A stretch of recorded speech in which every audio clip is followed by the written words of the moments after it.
Itti yaanne.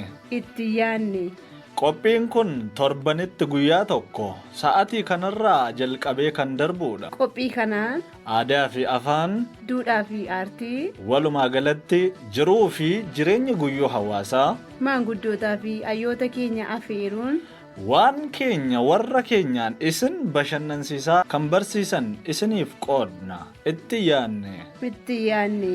Itti yaanne. Harka fuunee ashamaa dhaggeeffattoota keenya jaallatamoo fi kabajamoo qophiin itti yaanne qabiyyee isaa guutuutiin kunoo jalqabee jira. Egaa akkuma beekamu har'as gaaffii hirmaachisaa qabnaa karaa ergaa gabaabaa toora bilbilaa keenyaa duwwaa 967 65 duwwaa 13 irratti nuuf erguun badhaafamaa jennaa. Gaafichis kitaaba beekumtaa jedhu kan barreesse eenyu? deebii keessan toora bilbilaa istuudiyoo keenya duwwaa 967 65 duwwaa 13 irratti nuuf ergaa badhaafamaa jennaa.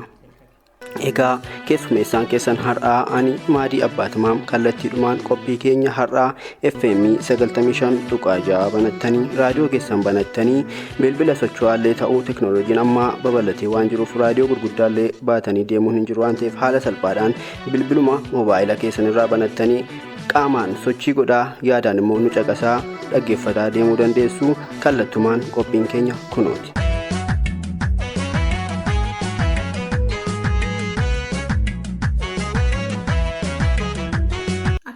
dhaggeeffattoota keenya jaallatamoo fi kabajamoo har'as akkuma torban darbe waadaa isiniif seene waa'ee gadaa kutaa lammaffaa isaa isiniif qabadhee dhufeera.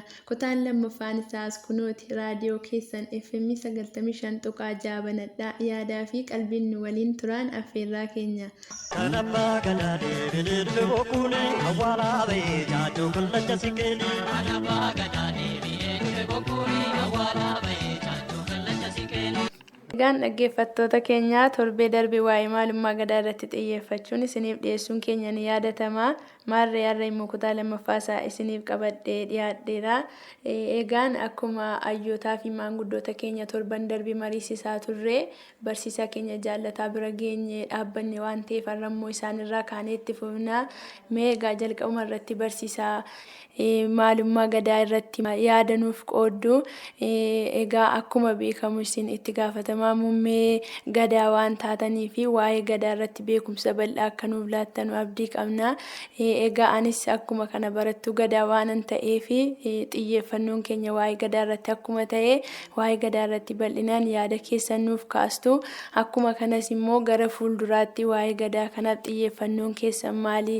Akkamittiin akka lafa qabsiifnuu fi fuulduratti akkamitti akka inni dagaagee guddatuu fi kaayyoo muummeen gadaa kun karoorfatee jirullee yaada keessan akka nuuf qooddan isiniin jenna.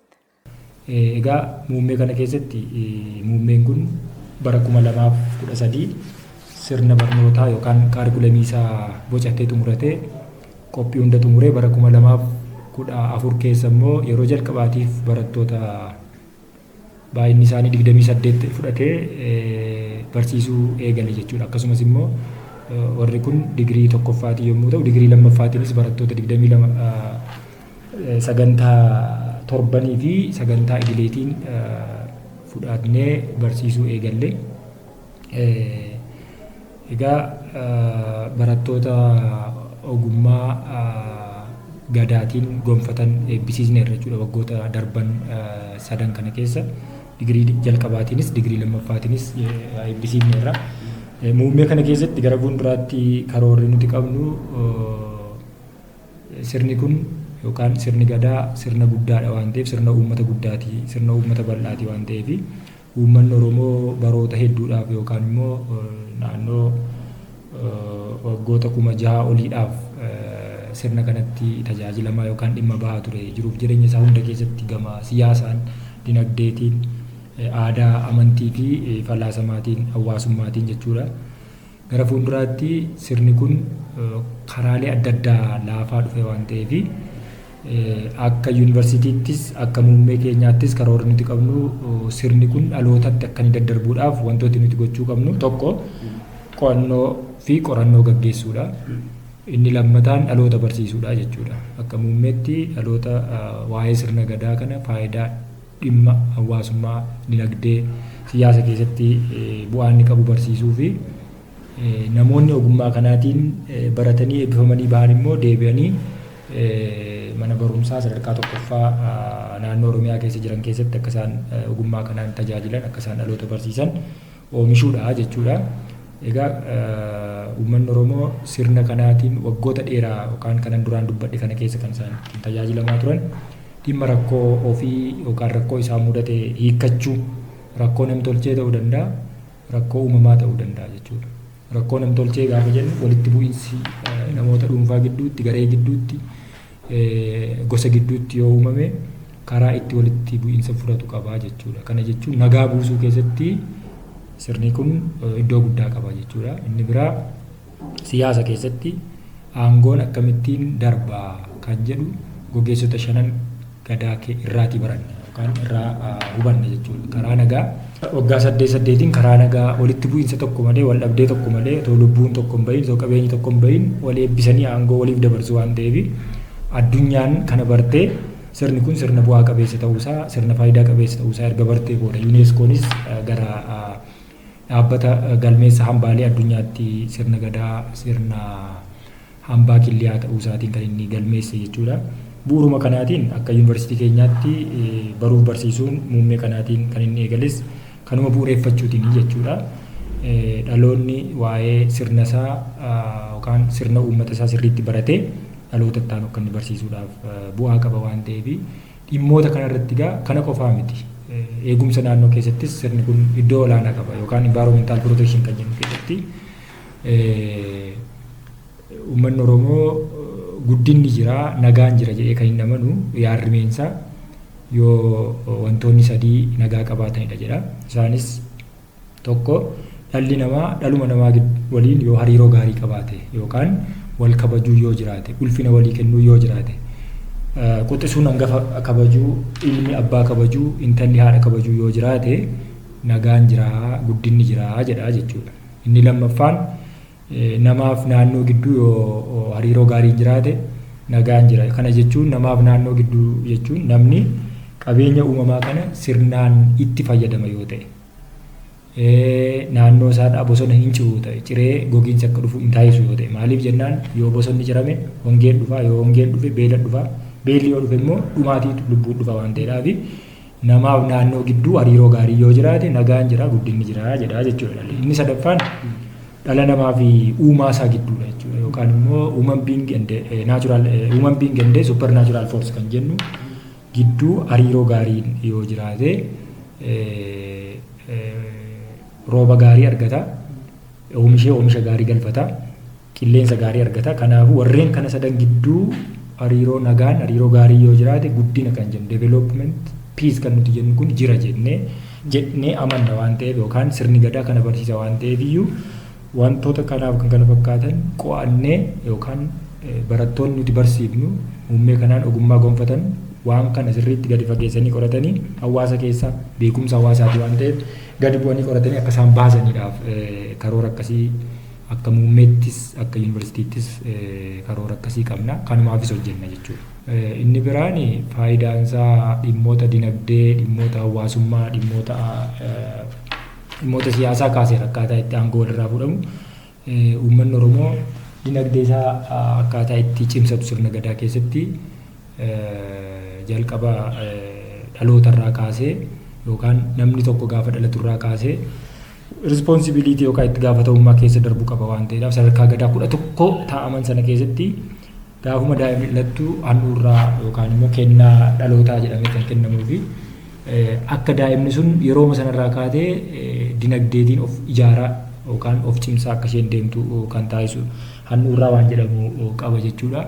Dinagdee sirna gadaa gaafa laallu handhuurraa qofaa miti handhuurraan ka'umsa Oromoon dhalasaaf ittiin dinagdee ishee akka isheen guddifattu yookaan dinagdee isaatti guddifatu kan jalqabsiisudha malee keessatti waa'ee buusaa gonofaa kaasuun danda'ama dinagdee keessa gaafa waa'ee dinagdee dhufnu hirpha kaasuu dandeenya. Wal utubuu jechuudha. Namni yoo rakkate isa rakkate san akkamittiin rakkoo akka baasan jechuudha. Kun hundumtuu sirna gadaa keessatti barnoonni ammayyaa waa'een moderniitii kun itoo hin dhufiin yookaan ammayyummaa itoo hin dhufiin durayyuu manni Oromoo akkamitti dinagdeetiin of guddisuu akka danda'u. Inni biraan hawaasummaa keessatti aadaa wal gargaarsaati yookaan aadaa wal gargaarsaa kan jennu daboon jira yookaan jigii kan jennu jira. Jaatanii irratti yookaan ijaarsa manaa irratti wal gargaaruun jira. Daadoo kan jennu jira. Warri kun immoo warra wal gargaarsa keessatti achuma dubartootaas jira. Fakkeenyaaf addooyyee kan jennu dubartooti addooyyee waliif ta'an amma gaafa du'aniitti illee yookaan amma gaafa jiruuf jireenya isaanii dhumaatti illee kan itti wal gargaaran achi keessa waan baay'eetu jira. Dugda deebii kan jedhamu, daboo durbaa kan jedhamu warri kun hundumtiyyuu addooyyee keessatti aadaa wal gargaarsaa jiran jechuudha. Kun hundumsaa inni hawaasummaa isaa akkamitti cimsatee yuunitii yookaan soolidariitii yookaan immoo koheejiin kan jennu sana akkamittiin deemsisaa akka jiru sirna gadaa keessatti kan baratamaa dhufe. Inni kun hundumsaa aadaa hawaasaa beekumsa hawaasaati waan ta'eef asilummaa isaa yookaan immoo oriijinaaliitummaa isaa eeggatee akka inni dhalootatti darbuu irratti ni hojjeta jechuudha. Muummeen kun kan biraa falaasama isaa keessatti waan biroo keessatti amantaa isaa keessatti sirna gadaa keessatti ilaallata jechuudha. Kan hunduma isaa dibaabee sirna gadaa jalatti waan hundumti kun kan ilaalamu jechuudha. Walitti bu'iinsa furuu inni biraan kan nagaa buusuu keessatti jaarsummaatiin ilaaf ilaameetiin eebbisee abaaree toon ta'e gumaatiin michuutiin karaalee kana nagaa buusuu sirna gadaa keessatti sirni gadaa nagaa buusuu keessatti qooda inni qabudha jechuudha. Walumaa galatti sirna gadaa jechuun sirna baay'ee guddaa sirna bal'aa uummanni Oromoo jiruuf jireenya isaa guyyuu guyyuudhaan kan inni keessatti ilaallachaa fooyyeffachaa itti dabalachaa sirreeffachaa ofiisaa ollaasaa sirreessaa gosasaa sirreessaa gosasaa gorfachaa barsiifachaa deemu waan ta'eedhaaf iyyuu sirni kun sirna baay'ee uummata Oromoo qofaaf miti uummata biyya kanaa qofaaf miti Afrikaa qofaaf miti addunyaaf iyyuu sirna baay'ee murteessaaf barbaachisaadha jedhama. Guddaa galatoomaa. Mee egaa waa'ee gadaa bal'inaan nuuf kaastanii jirtu. Akkuma beekamu gadaan akka addunyaatti ta'ee akka biyya keenyaatti xiyyeeffannoo argachaa jira. Haa ta'u malee haalli raawwii isaa bakka hundatti wal hin fakkaatu. Kun maalirraa ka'eeti? Fakkeenyaaf caasaaleen yookaan sadarkaaleen gadaa Booranaa, Gujii fi Tuulamaa garaagara. Mee tarii akka Maccaatti immoo akkamiin waamama? Yuba Caalaa Sooriirraa haa jalqabnu. Amma sirni gadaa bakka baay'eetti deebi'aa jira. Haa deebi'u malee caasaan kun hin diriirre malee Maccaa yoo fudhanne baay'ee bakka hanqina baay'eetu jira. Bakka gadaan jirus hin jira. Abbootiin gadaa caasaa kana of jalaa qaban yoo jettana waan qoratamee beekamuu qabudha. Warri karaa keenya amma Tuulamni kanas hin jira rakkoonii karaa Salaalee. Caasaan gadaa abbootiin gadaa manguddoon hin beekan gadaa isaanii kan gadaa ofiillee hin beeknetu jira. Karaa Ituunnaa Baanaa kanas akkasuma amma maqaan gadaayyuu amma Tuulamni itti makoo jedha kan ka'umsa. Maccas itti makoo jedha. Arsiinis itti makoo jedha. Ituumbanni Harargeen Maxxaarrii jedha. Jiin Dabballee jedha. Booranni Dabballee jedha. Sadarkaa ittaanu Tuulamni Dabballee jedha. Macci Dabballee jedha. Arsiin Dabballee jedha. Harargeen Ruubboo jedha. Rubboo jedha. Gujiin Qarree jedha. Booranni Gammee jedha. Sadarkaa sadaffaa irratti Tuulamni Foollee jedha. Macci Foollee jedha. Arsiinis Foollee jedha. Ituumbanni Goobama jedha. Gujiin Kuusa jedha. Boorannis Kuusa jedha. Sadarkaa afuraffaa irratti kan argamu Tuulamni Qondaala jedha. Maccis Qondaaluma jedha. Arsiin Raaba jedha. Ituumbanni Harargeen jechuudha Kuusa jedha. Booranni Raaba jedha. Gujiin Raaba jedha. Sadarkaa ja'affaa irratti kan argamu Dooridha. tuulamnis doorii jedha hunduu doorii jedha asirratti. Itoon banni garuu raaba siin jedha doorii siin jedha. Gujiinis doorii jedha boorannis doorii jedha. Gadaarratti hunduu tokko walitti dhufa. Garaagarummaan maqaalee nama maqaa wal fakkaatu siin qaba amma birmajii yoo jenne iddoo biraa hin jiru. Amma gujii keessa soo deemne muudana kan jedhu hin jira tuulamni muudana hin qaba. Halchiisa muudanni hin qaba gujiin hin qaba. Roobalee gujiin hin qaba tuulamni hin qaba. Gadaan kun wal fakkeenyi isaa Oromoon dur gadaa tokko keessa akka jiru agarsiisa. Arsiinis akkasuma wal keessa jira. Egaa maqaan adda addaa hawaasa Oromoon sirna gadaa naannoo isaatiin buluun maqaan tokko garaagarummaa uume malee sirna gadaa tokko keessa akka jiran agarsiisa. Durii dulloo bara durii jechaadha. Durii dulloo jechuun gadaa mootii bara durii jechaadha. Egaa haalli isaa kana fakkaata. Tole ulfaadhaa. Egaa waan bal'aa nuuf kaastanii jirtu. Mee gadaan amma haala akkamiirra jira jettanii yaaddu? Dooktar Dheeressaa. Gadaan kun egaa yeroo dhagga yerootti faarumsaa xinoota gara jalqabaa yeroo bineeldota turan gadaa yeroo tasaa yeroo muunyoo yeroo suuftuu yeroo maalillee yeroo birajii jecha wardeen kan duraan ture rakkina ture cimina isaanii itti fufaa yookaan immoo milkaa'ina isaanii itti fufaa hanqina jiru immoo rakkina jiru immoo furachaa yeroo adda addaatti gadaa haaromsaa kan argamanidha. Yeroo 8 oligaa gadaan haaromee jechuun ni danda'ama. Haa ta'u malee gadaan walaabuudhaan kan 1950 kaasee hanga ammaatti jiru gadaan madda walaabuu irratti haaromee yeroo Oromoo roorroon babal'achaa ture roorroon cimaa ture sana kan bakka buufame gadaa walaabuudhaan yookaan gadaa Booranaa Baarentuu jedhamee beekamu yeroo itti haaromuu qabutti dhiibbaan alaaf keessaa gadaatti babal'atan baay'eeti.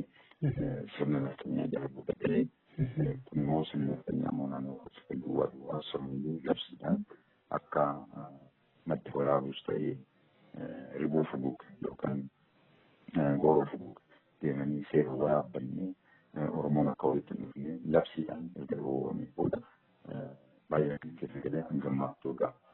Yaaliin adda yeroo adda addaatti yoo taasifamu illee sirriitti milkaa'amee sirriitti gadaan haaromee amma yuuniskootti illee yoo galmaa'iyyuu haaromee sirriidhaan haala yeroo barbaadu wajjin gadaan immoo tollisaa of haaromsaa haala yeroo wajjin of sirreessaa rakkina jiru furatee eebbina jiru milkaa'ina jiru itti fufsiisaa haala sanaan kan deemuu danda'u ture garuu dhiibbaan irra furee fi ammas taanaan danqaatti adda addummaa jiru sun akka sirriitti haala qulqulluu ta'ee fi haala baay'ee dabbataa ta'een gadaan haaromee deemee bal'aatti ta'aa jira.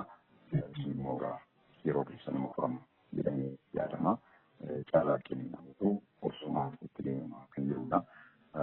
Yeroo hojjetaa turetti yeroo sirriidhaan hojjetaa turetti gadaawwan adda addaa keessatti yeroo adda addaan ijaaramu wanti inni gaddisaa deemu wanti inni sirreessaa deemu wanti inni qajeelchaa deemu jira. Isa keessaa inni tokko dhalootaaf umuriidhaan hiree umurii sanaan dhalootaaf mirgaaf dirqama hiruudha. Mirga kennaa fi akkasumas diskaawuntiitti kennee namni sadarkaa umurii isaatiitti mirga isaa fi dirqama isaa akka baatu kan taasisudha. Gadaawwan yookaan gogeessota shan jiru kan abbootii fi kan ilmaanii jedhamanii fakkeenyaaf Boorana yookaan Boorana jechi jiru Boorana kibbaa yookaan sabboon tokko qofa osoo hin ta'in Boorana kaabaa Macaaftuu lamallee ni dabalata. Ragaa Maarshaal Diisaa jaarraa sadaffaa irratti funaaneen kan agarsiisu kan abbootiidha.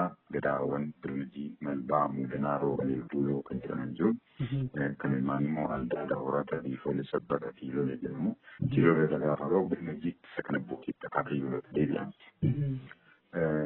Gogeessonni Baarentuu immoo yookaan Oromoo Bahaa Maarshaal Diisaa Itoophiyaa gandarraa funaanee immoo kan abbootiidha. Badhaadhaa, Bultuma, Mardiidha, Horata, Sadata.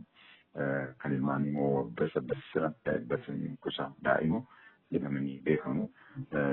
Boorana kibbaa baay'inaan Marshaalli Salgaa funaanii Boorana kibbaa Boorana kaabaa biraanii booda keessa immoo kan yeroo adda addaatti dagaagan paartileen yookaan gogeessonni gadaa kun Boorana kibbaa biratti immoo gadaan egaa cimeetuma kan itti buufamaa irratti illee iddoo biraatti cimna adda addaa rakkina adda addaa yoo qabu dhiibbaan baay'ee cimee yoo deemu Boorana kibbaa biraa fi hojii biratti garuu cimeetuma itti buufe haala kanaanis isaan biratti kan maqaa torbaa waammaa torban kanatti immoo 5 keessa deemu kan jedhamu ibsa gadi fagoo kan qabu muggisa dibba qabu kan saddooqa dibbeessa yookaan libaasa daraara yookaan harkiisa qal'ana yookaan makula yookaan fullaas kan jedhaman makula yookaan fullaas kan jedhaman jiru haala kanaan jiraachaa turan jechuudha kanneen daldalatti kanaafuu marsaan gadaa jira gadaan kan ittiin marsu gogeessota gadaa sadarkaaleen gadaa jira caasaalee adda addaatiin egaa haala adda addaatiin tokko tokkoon isaayyuu ibsa bal'aa yeroo bal'aa kan barbaadudha. Haa ta'u malee amaloota kana yeroo adda addaatti gabbifataa, caaseffataa, dagaagfataa adeemee yeroo tokko tokko garuu dhiibbaan adda addaa danqaan adda addaa irra gahaa ture. Danqaa kanas yeroo adda addaatti hayyooleen beekamuun kan akka abbolee fi abroo abbootii duulaa beekamuun cangaree korboo arrumaaroof naannoo dooyyoo cinna naannoo 756 hanga 1116 ture cinna sana keessaa baasanii gadaa haaromsanii naannoo jaarraa lammaffaa keessa haa ta'u malee dhiibbaan adda addaa yeroo adda addaatti gadaarra gahaa ture gadaarra dhiibbaa gahaa ture kana immoo Oromoon callisee ilaalle haala sana egaa bara 1450tti naannoo jaarraa 15ffaa keessatti gadaa haaromfatee Oromoos ta'e haala sanaan lafa isaarraa dhiibamaa ture keessumattuu jaarraa 17ffaa kaasee dhaloota Kiristoosiin dura jaarraa 1100 jalqabee dhiibbaan adda addaa keessumattuu kallattii kaabaa fi bahaarraa milataa ture biyyoota arabaarraa araboonni jalqaba haala godaansaatiin daldalaa qabachuudhaan gara galaana diimaaf citanii karaa baabeel mandabii Eertiraaf Tigraayidhaa keessa qubatanii booda Oromaa Kuush wajjin ta'uudhaan mootummoota akka Daamaa, Puunti, Daamaa, Puuntillee durumaan kan uummata Kuush ishiin hundeeffamedha.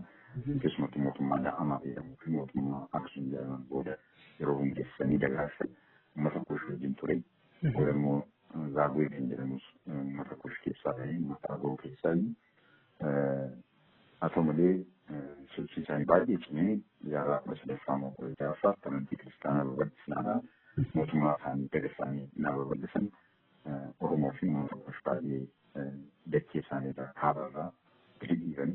Araboonni immoo jaarraa 7ffaa keessa amantii Islaamaa qabatanii gara gaafaa hanga kaaba Afrikaatti naa babal'atan kaabarraa gara kibbaatti Oromoo fi uummata Kuush dhiibanii dhiibbaan kun itti fufee hanga jaarraa 15ffaa ga'ee kun immoo Oromoo fi uummata Kuush baay'inaan hammi tokko kan akka Beejjaa kan akka Agoo fa'aa kaabatti oofan naannoo Mormorirraa naannoo Abbayaa irraa naannoo Naayilirraa Oromoon baay'ee dhiibanii dhiibbaa kan callisee ilaalle dhiibamee baay'ee gara kibbaatti kan inni deemee kibbatti darbaafan amma barbaraatti amma Hargeessaatti ga'ee booda seerota isaa giddugaleessa gadaadhaa wiirtuulee gadaa fi wiirtuulee irreeffannaa jalaa jijjiiramaa ture Mormorirraa gara Odaana Beejjii Odaana Beejjii gara Odaa Bultumitti Odaa Bultumirraa Odaa Roobaatti achiimmoo madda Waraabessattidha jaarraa 15ffaa keessa hanga gadaa kana dhiibisee haaromsee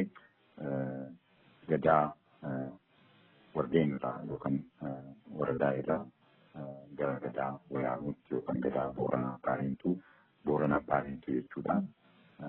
Oromoon Booranaa gara lixaa fi kibba lixaatti akka babal'atu Oromoon Baarentuu immoo gara bahaatti akka babal'atu lafarraa dhiibame akka deebisee qabatu amma barbaraattu amma geeffattu keessee lafa qabatee ture garuu isaan hundarraa keessumattuu Somaaliidhaan deemaa ture kaabarraa immoo warra Habashaatiin yookaan Abisiiniyaatiin deemaa ture lafarraa dhiyoome kana deebisee qabachuudhaaf lafa muunan yeroo bal'is immoo daqa haaraa baafachuuf Oromoon Gadaan of ijaaree walaabuu seertumatti as ba'e haala kanaan egaa Gadaa yookaan immoo gogeessota abbaa tokko kan abbootii 5 fi Gadaa ilmaanii 5 walumatti Gadaa 10 yookaan waggaa 8 yeroo funan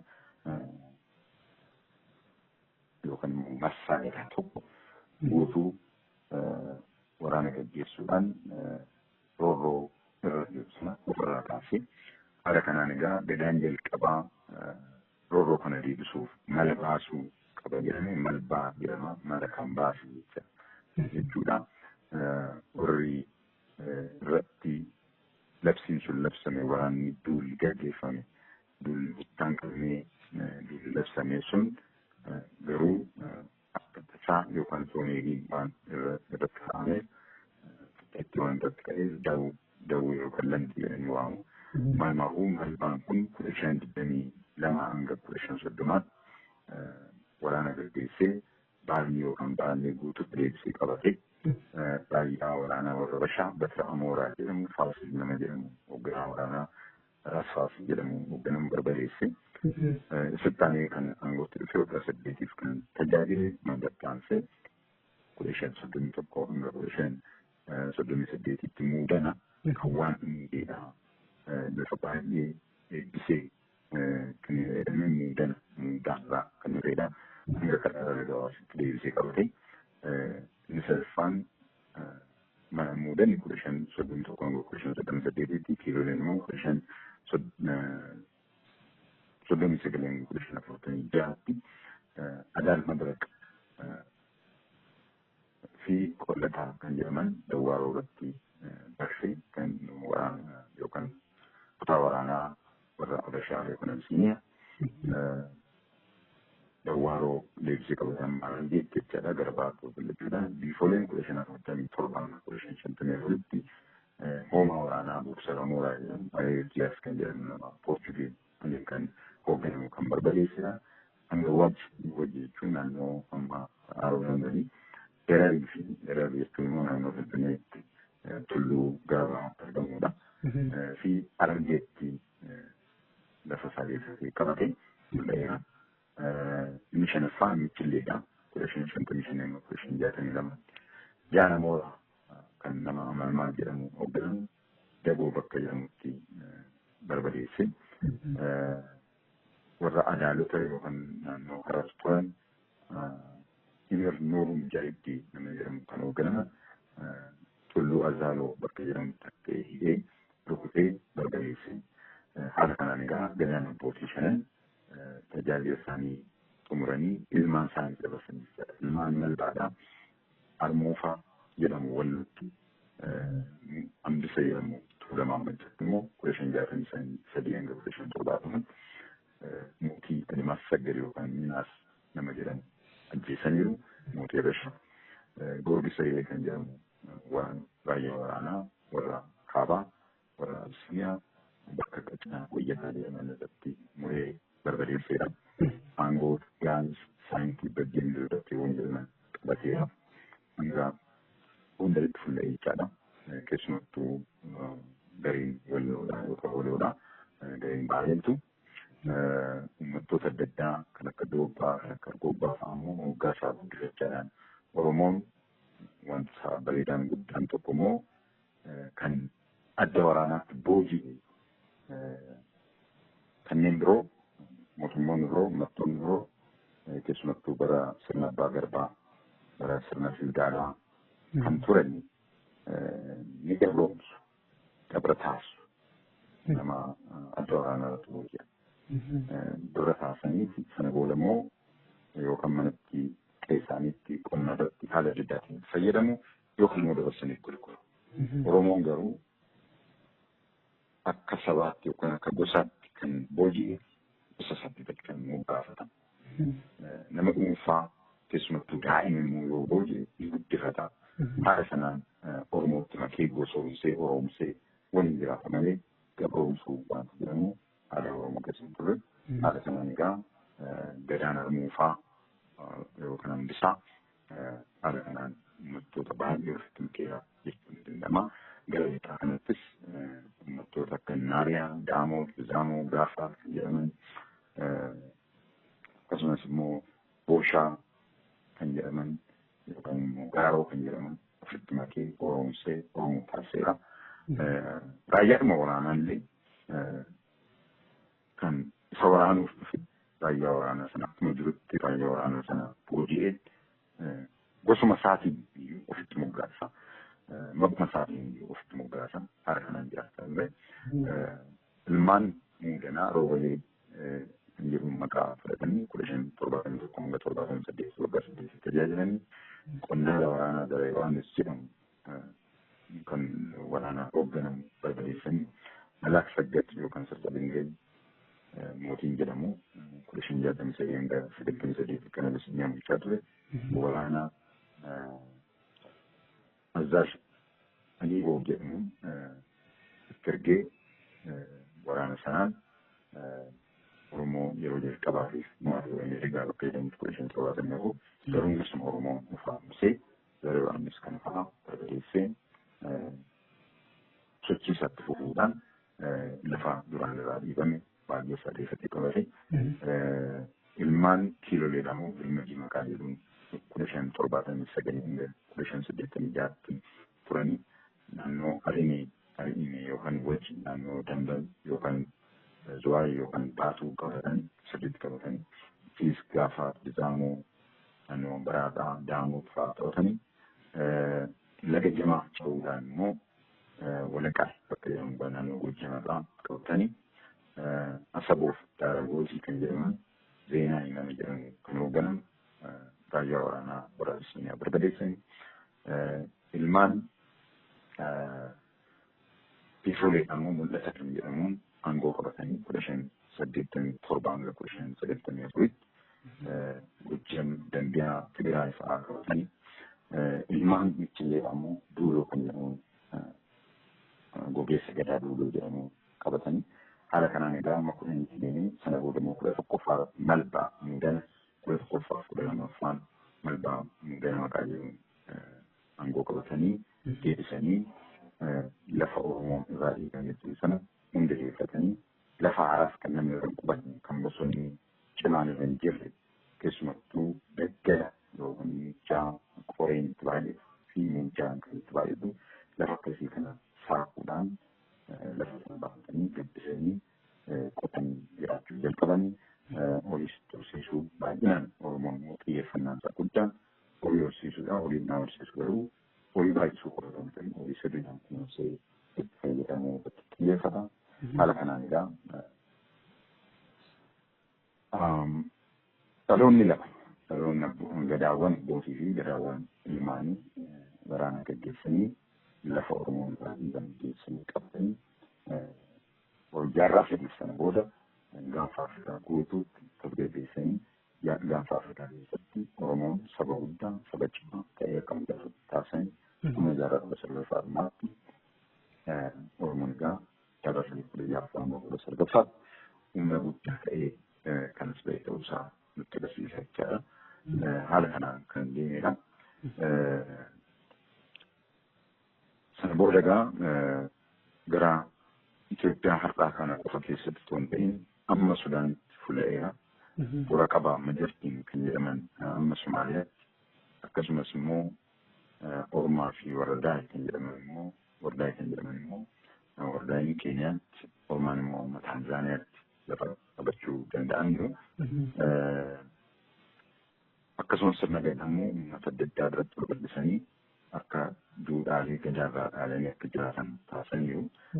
Nagaadhaan uummattoota naannoo wajjin jiraachuudhaaf sirnuma gadaa fakkaatu maqaa afaan isaanii haa qabaatu malee akka dagaagsanii waliin jiraatan taasisaniiru. Sana duras qabu uummattoonni kun uummata Kuushii. Uummatni Kuush immoo jalqabumayyuu sirna gadaa fi kan gadaa fakkaatu umuriidhaan kan dirqamaan mirga masaafii sana dagaagfataa turan caalmaatti dagaagfatanii akka deemanii fi duudhaalee sina gadaarraa akka dhaalanii ittiin jiraatan taasisaniiru. Fakkeenyaaf warri Islaamaa du'aa jedhanii gadaadhuma waan fakkaatan kan ittiin bulan sirna waamaa. Geediyoon immoo baallee kan jedhamu, Konsoon immoo saltaa kan jedhamu, Affaar immoo makabantoo kan jedhamu, Sumaalee Chiir kan jedhamu, Tigraay keessattuu warra raayyaa Seeboo madeessanii Baayitoos kan jedhamu, gabbisanii kanneen Guraageen sammuu biyyiitii fi Jukaarchaa kan jedhamu Soraabbees Guraageen, Gorrinni kan jedhamu Kiristaanii Guraageen duudhaalee gadaarraa dhaalanii kan gabbisaniidha. Haala kanaan egaa gadaan uummattoota biraa biratti bakka babal'atu. Amma Baantuutti, amma Maasaalitti, amma Kukkuyyuutti fi kan kana fakkaatanitti amma Keenyaa keessatti babal'isanii uummattoota adda addaa waliin jiraachaa turan. Haala kanaan egaa Oromoon konfederaasii gosaatiin qindaa'ee lafa irraa dhiibatee lafaas baasatee gabbifatee ittiin jiraachaa kan ture ta'uu isaati.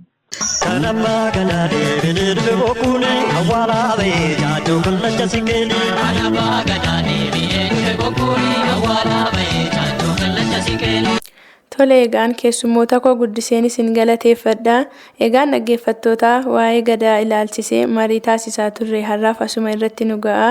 Torban kutaa sadaffaa isaan hanga walitti deebinutti nagaan tura.